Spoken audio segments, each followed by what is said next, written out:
But the word of the Lord said, I will restore the years unto you. I will restore the years unto you. Number 2, God's ideology. When it talks about restoration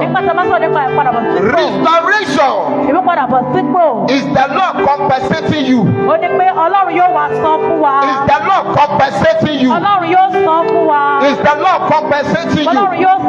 And I declare, prophetically I release to you today, by the name above every other name, the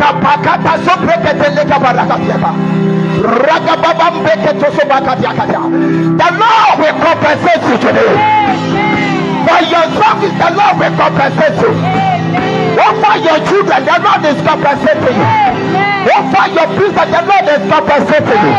Oh, from the work that is Lord today, the Lord is compensating you. For your service of many years, I declare the Lord is compensating you. It's compensating you. It's compensating you. It's compensating you. In the name of Jesus. I can see by the end of this compensating.